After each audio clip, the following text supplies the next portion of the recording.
Hello, hello, hello. This is Coach Tanya from Coaching by Tanya. Today I want to talk about narcissistic love. So many people have a specific viewpoint on narcissism.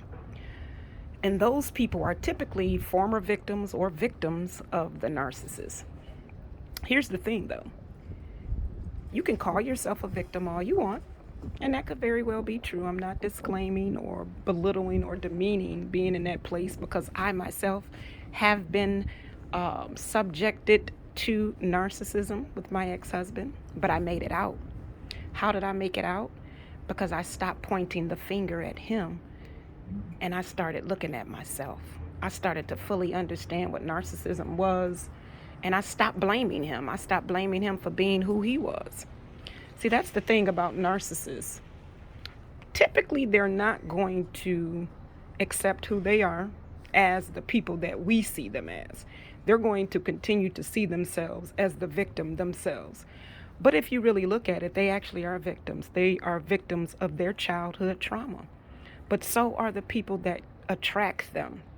You have to point that finger at yourself and ask yourself, why did you attract this person in your life? There's a spiritual and divine connection between the narcissist and the one that they date or marry or get involved with.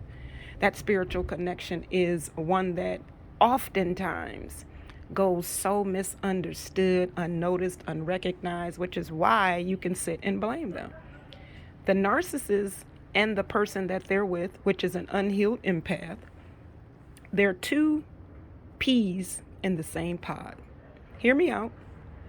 Two peas in the same pod on two different spectrums.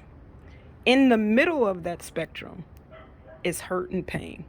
The narcissist is hurt, traumatized.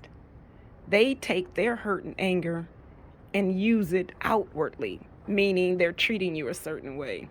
They put you through certain things. They act a certain way. They have the superiority complex. They have the grandiose ideal about themselves. They're very arrogant assholes if you just be nice about it. But that's who they are. That's who they've made to be based off of their childhood traumas. Then you have the unhealed empath on the opposite spectrum, end of the spectrum. You too are hurt, but you internalize your hurt. You blame yourself as the victim. You allow people to treat you a certain way. Typically, you're a people pleaser because you don't want to cause strife. Maybe you grew up in a household where you had to take care of somebody, or you were abused emotionally as well. But you take the pain. So again, two peas in the same pot. The narcissist dishes it out, the empath takes it. So when you start to look at it from a perspective of not blaming them and start blaming yourself for allowing them to stay in your life, then you can start shifting your mindset about the situation, start healing from your own trauma, and let them heal from theirs. That's where you get your strength to lead. That's where you get them to see you're not dealing with their crap anymore. And that's where you become empowered. So once you can see for yourself that the narcissist is who they are, but you too are who you are. You're both claiming to be victims. You're both saying that you were traumatized as a kid, or you both are not even just saying it, but you were both traumatized as kids. But you both have to hold accountability for being in each other's lives. If you are ready to get rid of that narcissist, you have to be ready to stop blaming them for being who they are and start seeing yourself for who you are, somebody that accepts their behavior in your life. The question now is, why do you accept it? Why do you allow it? Why did you even attract them in the first place? When you start digging deep inside of yourself, you can answer those questions.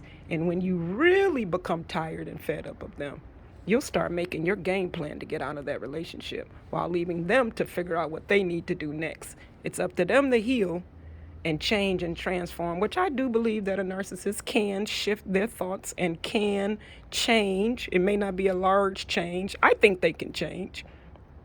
But you also have to point the finger at yourself and see what you need to change within you. So take the time. They say when you're pointing the finger at one person, there's four other fingers pointing back at you. So take the time to look at those four fingers that are pointing at you and fix the issues that you have inside. That's my message for today.